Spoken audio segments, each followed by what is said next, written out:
Hello friends, Bihar की एक बहुत प्रसिद्ध लोकोक्ति है, छौरा छौरी उड़ ले जाए, कुम्हारक माटी सूख ले जाए। अब यहाँ समझिएगा कि छौरा छौरी उड़ ले जाए का क्या मतलब हुआ और कुम्हारक माटी सूख ले जाए का क्या मतलब हुआ। सबसे पहले निबंध लिखने से पहले हमको इसके भाव को समझना होगा, इसके मर्म को समझना होगा कि इसका अर्थ क्या होता है। देखो कि छौरा छौरी उड़ ले जाए, छौरा छौरी जो शब्द है यह वास्तव में हमारे मिथिलांचल क्षेत्र में ज़्यादा प्रयोग किया जाता है और ये लोकोक्ति भी हमारे बिहार के मिथिलांचल क्षेत्र में ही प्रसिद्ध है। जैसे सीतामढ़ी हो गया, मुजफ्फरपुर का पूर्वी क्षेत्र हो गया, दरभंगा हो गया, मधुबनी हो गया, सुपौल हो गया, बेगूसराय का उत्तरी क्षेत्र हो गया, इन सब क्षेत्रों में काफ़ी इसका यूज़ किया जाता है छौरा छौरी का। तो देखो कि छौरा छौरी जो होता है 14 वर्ष से लेकर के 18 या 19 वर्ष तक के आयु के जो एज होता है, एज ग्रुप होता है, लड़का हो या लड़की हो, उस समय में काफ़ी युवा होते हैं, काफ़ी वो लोग एनर्जेटिक होते हैं। तो इस आयु समूह के लोगों को हमारे मिथिलांचल में छौरा बोला जाता है लड़के के लिए, और लड़की के लिए छोरी बोला जाता है। तो यहाँ एक वर्ड लिखा गया है कि छौरा छौरी उड़ ले जाए। तो देखिएगा कि जो 14 साल से लेकर के 18 या 19 साल तक के जो लड़के लड़कियाँ होती हैं ना, वो किसी का नहीं सुनते हैं, ना तो अपने माँ बाप का सुनेंगे, ना तो अपने गुरु का सुनते हैं, ना तो अपने किसी अभिभावक का सुनते हैं। वो अपने आसपास के जो वातावरण होता है, अपने उनका जो दोस्त हो गया या उनका जो है स्टडी होता है, वहाँ जो इन्वायरमेंट उसको मिलता है, वो उसी के अनुसार अपने आप को ढालते हैं।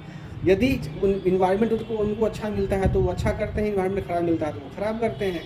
तो छौरा छौरी उड़ ले जाए का मतलब होता है कि जो 14 से 19 वर्ष की आयु के युवक युवतियाँ होती हैं, वो हवा में उड़ते रहते हैं, वो किसी की बात नहीं सुनते, अपना मनमानी ढंग से सारा काम वो करते हैं, जो उनका मन होगा वही काम वो करेंगे।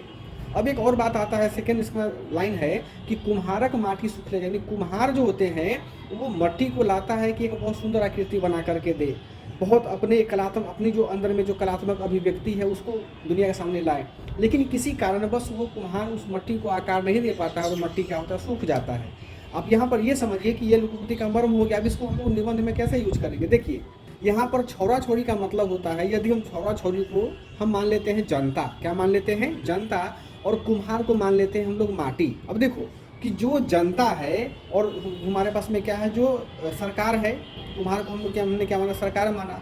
तो सरकार चाहती है कि अपने नीतियों के माध्यम से, अपनी सभी योजनाओं के माध्यम से हम जनता का क्या करें, कल्याण करें। संविधान में दिए गए नीति सिद्धांत जो है उनके अनुसार हम काम करें, यानी जनता को हम एक वेलफेयर सिचुएशन का माहौल उपलब्ध करवाएं।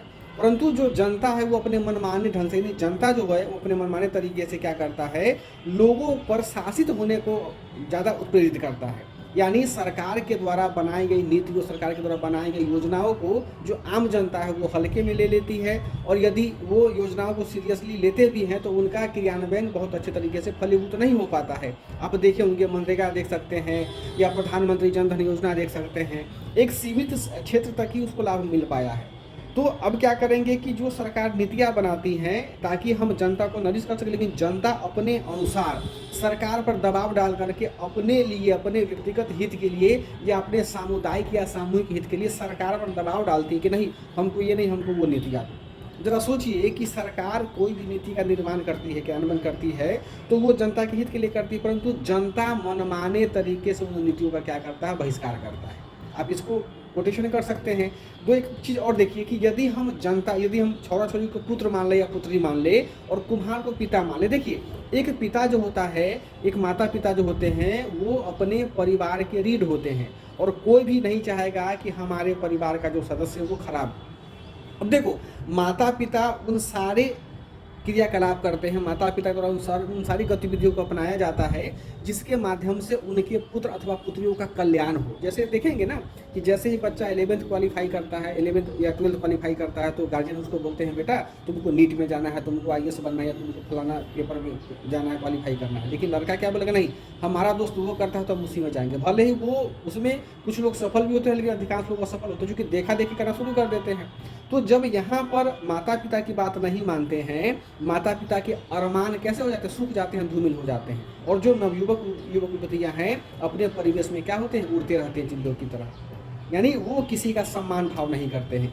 एक यहाँ पे एक और चीज़ समझ लीजिए, यदि हम सरकार ये छौरा छौरी को प्रजा मान लें, ठीक है, और कुम्हार को हम राजा मान लें, तो देखिएगा कि जो राजा होता है, चाहे आदिकाल से उठा ले, जब से हमारा सभ्यता संस्कृति का विकास हुआ है, जब से राजा हुए हैं, सरदार हुए हैं, सामंत हुए हैं, ये सभी का काम क्या था, जनता के लिए काम करना, और कुछ परिवेश परिवर्तित होने के बाद में इनका शोषण भी शुरू हो गया था।